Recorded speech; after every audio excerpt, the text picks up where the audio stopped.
کہ اللہ نے سب سے پہلے انسان کو نبی کیوں بنایا؟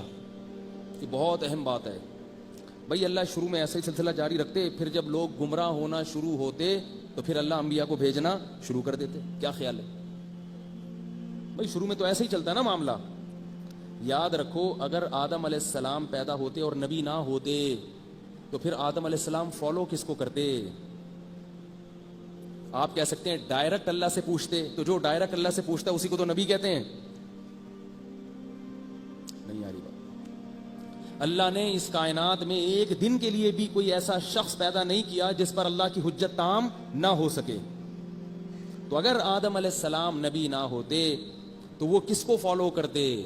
کیونکہ اللہ نے دو ہی قسم کی مخلوق پیدا کی ہے، ایک وہ جو اللہ سے پوچھ کے چلیں گے اور دوسرے وہ جو ان سے پوچھ کے چلیں گے جو اللہ سے پوچھ کے چلتے ہیں. اس کے علاوہ جتنے لوگ ہیں سب گمراہ ہیں. اب آپ میں ہم میں سے ہر شخص اور ہر عورت اپنے گریبان میں جھانکے کہ ہم اپنی منمانی والی زندگی گزارتے ہیں یا نبی سے پوچھ کے چلتے ہیں. اللہ کی نظر میں اس بات کی اتنی اہمیت ہے کہ تم نبی سے پوچھے بغیر زندگی نہیں گزار سکتے. اس کی اتنی اہمیت ہے کہ اللہ نے اس قانون کی لاج رکھنے کے لیے، اس قانون کا پاس رکھنے کے لیے اس کائنات میں پہلے انسان کو نبی بنا دیا، تاکہ اس کی اولاد میں جتنے لوگ ہوں گے وہ اس نبی کو فالو کریں گے. بات آ رہی ہے سمجھ میں کہ نہیں آ رہی؟ دوسری بات یہ کہ آدم علیہ السلام میں نا تمام انسانوں کی خصوصیات ہیں، اصل تھے نا وہ تو ان کا ایک ایک عمل حکمت سے خالی نہیں تھا. ہر عمل میں کوئی حکمت تھی، کیونکہ وہ ہم سب کے ابا ہیں. ہم سب کے کیا ہیں؟ وہ ابا. اور بچہ ویسا ہی ہوتا ہے جیسے کیا ہوتے ہیں؟ ابا ہوتے ہیں. بچے کو اس کے ابا کا تانا دیا جاتا ہے. حضرت مریم علیہ السلام کے جب بیٹا پیدا ہوا بغیر شوہر کے، ان کی اولاد ہو گئی، تو بنی اسرائیل نے تانا کیا دیا؟ ماں کانا ابو کی امرأ سو، اے مریم تیرا باپ برا آدمی نہیں تھا. باپ برا ہوتا، ماں بری ہوتی، بچے بھی برے نکل آتے ہیں، ماحول سے متاثر ہوتے ہیں. تمہاری باپ اور تمہاری ماں تو بڑے نیک تھے، تو نے یہ کیا کیا؟ تو باپ کا جو ہے نا انسان کو کیا دیا جاتا ہے؟ باپ کا اور بعض دفعہ ماں کا بھی تانا دیا جاتا ہے، والدین کا تانا دیا جاتا ہے.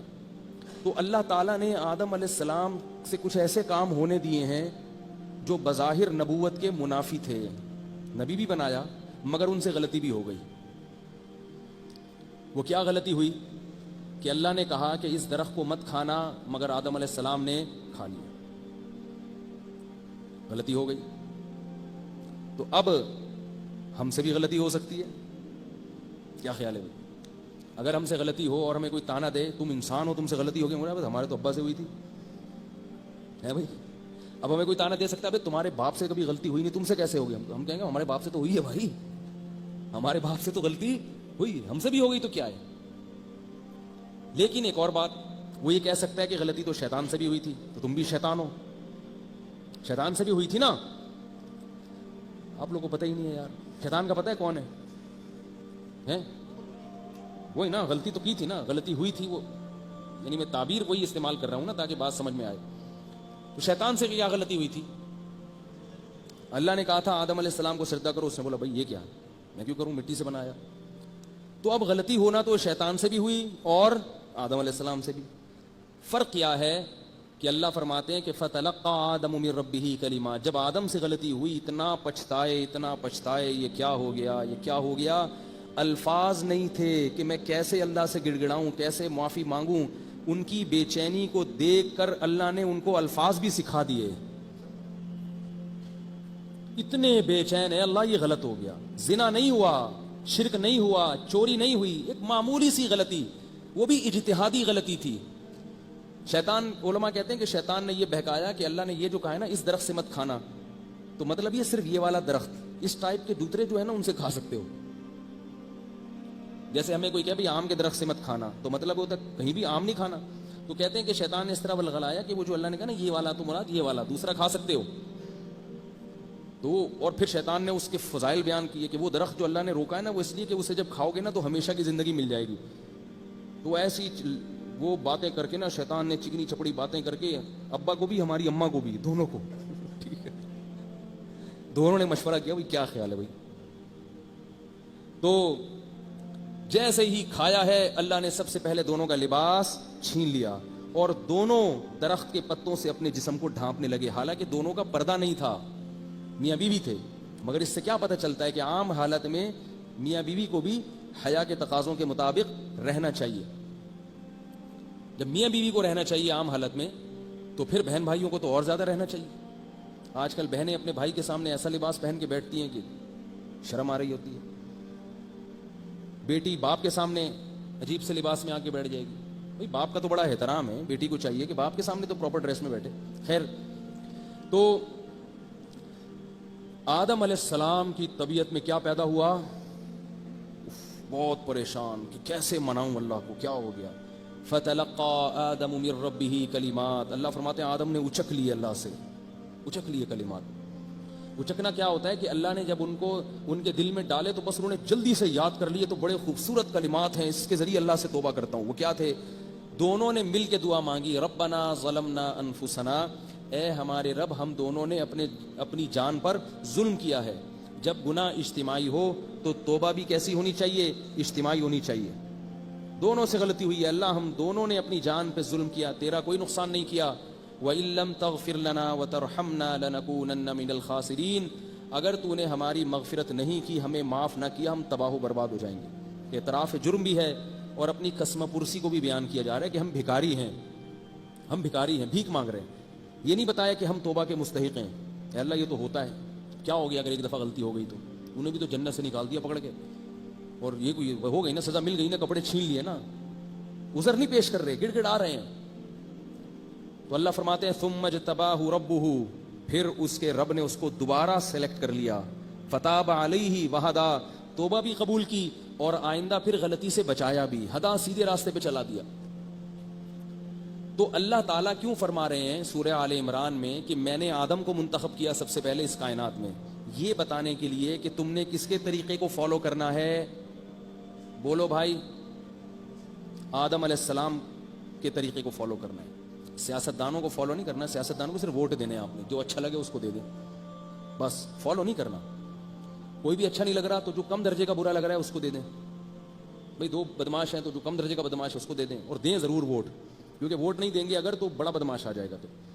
تو لیکن فالو نہیں کرنا، فالو صرف انبیاء کو اور ان علماء کو جو انبیاء کے راستے کو فالو کر رہے ہیں، ان کو فالو کرنا ہے۔ کیونکہ اب ہمارے سامنے انبیاء نہیں ہیں، ہمارے سامنے وہ علماء ہیں جو انبیاء کو فالو کر رہے ہیں۔ یاد رکھو، کتابیں پڑھنے سے کبھی بھی دین زندگی میں پوری طریقے سے نہیں آتا، شخصیات کو فالو کرنا پڑتا ہے۔ کتابوں سے اگر مسئلہ حل ہو جاتا تو انبیاء کتابیں دے کے چلے جاتے، ان کی شخصیتیں نہ ہوتی۔ نبی جب دنیا میں آئے تو نبی کے بعد ان کے شاگردوں کو لوگوں نے فالو کیا، پھر شاگردوں کے بعد شاگردوں کے شاگردوں کو، یہ سلسلہ آج تک چلا آ رہا ہے۔ اس کو کہتے ہیں اہل اللہ کی صحبت، ان جیسا بننا، ان کو دیکھنا، ان کی مجلس میں بیٹھنا، اپنے حالات ان کے سامنے رکھنا، ان کی باتوں کو غور سے سننا اور ان کو فالو کرنا۔ یہ شخصیت جب تک درمیان میں نہیں آئے گی معاملہ گڑبڑ رہے گا۔ آج لوگ کہتے ہیں ہم شخصیت پرستی کو نہیں مانتے، ہم تو قرآن پہ ڈائریکٹ چلتے ہیں۔ قرآن پہ اگر ڈائریکٹ چلنا کافی ہوتا تو سب سے پہلے صحابہ کو حکم دیا جاتا کہ قرآن پہ ڈائریکٹ چلو۔ صحابہ کو تو حکم کیا دیا کہ تمہارے درمیان جو نبی آئے ہیں نا وہ 3 کام کریں گے، یعلمہم الکتاب، تمہیں کتاب سکھائیں گے۔ حالانکہ قرآن تو عربی میں تھا، صحابہ کو سیکھنے کی کیا ضرورت تھی؟ تمہیں کیا کریں گے؟ قرآن سکھائیں گے۔ وَيُزَكِّيهِمْ، پھر تمہیں پاک کریں گے، یعنی تمہارے اندر جو برائیاں ہیں ظاہری اور باطنی ان کی اصلاح کی کوشش کریں گے، تزکیہ کریں گے۔ اور وَيُعَلِّمُهُمُ الْحِكْمَةَ، حکمت کی باتیں بھی سکھائیں گے۔ حکمت کہتے ہیں کہ موقع محل کی مناسبت سے جو بھی کوئی علم کی بات ہو، عمل کی بات ہو، وہ حکمت کی بات کہلاتی ہے۔ تو صحابہ نے کس سے سیکھا؟ نبی سے۔ حالانکہ قرآن موجود تھا، حدیث صحابہ کو معلوم تھی، مگر پھر بھی سیکھا کس سے؟ نبی سے۔ اور تابعین نے کس سے سیکھا؟ صحابہ سے۔ انہوں نے یہ نہیں کہا کہ آپ نے تو نبی سے سیکھا ہے، ہم آپ سے نہیں سیکھیں گے، ہم ڈائریکٹ قرآن سے سیکھیں گے۔ تابعین کے دور میں جس نے قرآن کو ڈائریکٹ سمجھنے کی کوشش کی وہ یا تو معتزلی بن گیا، یا وہ رافضی بن گیا، یا وہ خارجی بن گیا، وہ اہل سنت والجماعت سے خارج ہو گیا۔ سب سے پہلے حضرت علی کے خلاف بغاوت ہوئی ہے، ان لوگوں نے بغاوت کی حضرت علی کے خلاف جو کہتے تھے ہم قرآن کو ڈائریکٹ سمجھیں گے، صحابہ سے نہیں سمجھیں گے، انہوں نے بغاوت کی۔ اور اتنے دیندار تھے نا وہ، ایسی تہجد، ایسی نمازیں پڑھا کرتے تھے کہ ان کو دیکھ کے صحابہ اپنی نمازوں کو ہلکا سمجھنے لگتے تھے، اتنے نیک تھے. لیکن مصیبت کیا تھی؟ قرآن سمجھنے میں صحابہ کے واسطے کو انہوں نے درمیان سے نکال دیا، انہوں نے ڈائریکٹ سمجھیں گے. تو یاد رکھو یہ ڈائریکٹ وائریکٹ معاملے چھوڑ دو، یہ پورا سلسلہ چلا آ رہا ہے. یہ امت کبھی بھی گمراہی پہ جمع نہیں ہوگی. ہر دور میں ایسے لوگ موجود رہیں گے جن کی اتباع کا شریعت ہمیں حکم دیتی رہے گی. اگر ایک نہیں سمجھ میں آ رہا تو دوسرے کے پاس چلے جاؤ، وہ نہیں آ رہا تو تیسرے کے پاس چلے جاؤ. یہ کہو یہ سب غلط ہیں تو اس کا مطلب آپ غلط ہیں. سب کبھی بھی غلط نہیں ہو سکتے. سب جس دن غلط ہوئے اس دن اللہ اس کائنات کو تباہ و برباد کر دے گا. کائنات کا مقصد ہی فوت ہو جائے گا. پھر حدیث میں آتا ہے جب تک اس زمین پہ اللہ کا نام لیا جائے، اللہ والے موجود رہیں گے، قیامت نہیں آ سکتی. اس لیے میں بار بار کہتا ہوں امام مہدی کا بھی زیادہ انتظار نہیں کیا کرو. لوگوں نے دجال کب آ رہا ہے، مہدی امام مہدی کب آ رہے ہیں، ابھی ٹائم ہے تھوڑا سا. ابھی بہت نیک لوگ موجود ہیں بھائی، ابھی تو بہت، ابھی دجال میں بڑا ٹائم ہے، ابھی جلدی نہیں آ رہا. 2011 کی پیش گوئی تھی، گزر گیا وہ 2011. ٹھیک ہے نا. تو کام جو کرنے کا اللہ اس کے رسول نے ہمیں بتایا نا، وہ اس میں لگو. تو آدم علیہ الصلوۃ والسلام نے کیا کیا؟ غلطی ہوئی مگر اکڑے نہیں اور اللہ کے سامنے گڑ گڑائے، توبہ کی. تو اب اگر ہم سے غلطی ہوتی ہے تو ہم یہ نہیں کہہ سکتے کہ غلطی تو ہمارے باپ سے بھی ہوئی تھی. صرف اتنا کافی نہیں، ہم کہیں گے غلطی ہوئی تھی مگر انہوں نے سوری بھی کیا تھا. تو جیسے ہماری خصلت میں غلطی ہے ایسے ہی ہماری خصلت میں سوری بھی ہے. نہیں آ رہی بات؟ اللہ سے، اللہ کی نافرمانی ہو تو اللہ سے سوری کرو، جس کو توبہ کہتے ہیں. اور اللہ کی مخلوق کا دل دکھایا، اس کا حق ادا نہیں کیا تو مخلوق سے سوری کرو. کیونکہ اگر مخلوق سے سوری نہیں کرو گے تو بھی اللہ ہی انتقام لے گا. یہ نہ سمجھو کہ مخلوق لے گی، اگر مخلوق نے نہیں لیا تو اللہ پھر بھی لے گا. اللہ دونوں کے حقوق کا مطالبہ کرتا ہے. بولے میرے بھی حقوق ادا کرنے ہیں اور میرے بندوں کے حقوق بھی ادا کرنے ہیں. جیسے گھر میں والد دیکھتے ہیں نا کہ اگر ایک بھائی نے دوسرے بھائی کو ستایا تو باپ درمیان میں پڑھ کے کہتا ہے کہ اس بھائی سے سوری کرو، کہتا ہے نا، کیونکہ اس کے لیے سب بچے برابر ہیں. تو اللہ کے لیے یہ ساری مخلوق برابر ہے. اس لیے آپ نے اگر کسی مخلوق کو پریشان کیا، اس کا حق مارا، اس کا دل دکھایا، اس کے ساتھ ظلم کیا، تو اللہ کہتے ہیں میں اس وقت تک معاف نہیں کروں گا جب تک تم اس کے ساتھ بھی سوری نہیں کرو گے. اور سوری باقاعدہ سوری ہونا چاہیے، یعنی ان تمام لوازمات کے ساتھ سوری ہونا چاہیے. مثال کے طور پر کسی کے پیسے کھائے ہیں تو سوری کے ساتھ وہ پیسے بھی واپس لوٹانے پڑیں گے.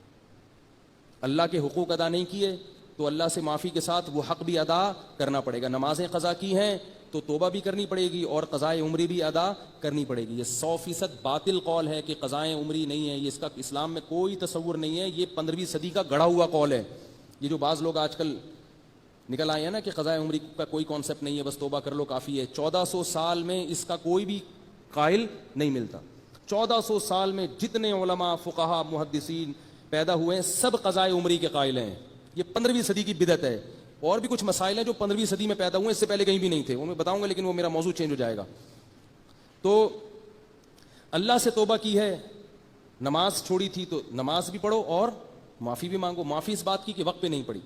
روزے رہ گئے ہیں ذمے میں تو توبہ بھی کرو اور روزے بھی رکھو. روزہ رکھنے کی طاقت نہیں ہے تو فدیہ دے دو اس کو، لیکن جب تک طاقت ہے فدیہ نہیں دے سکتے آپ.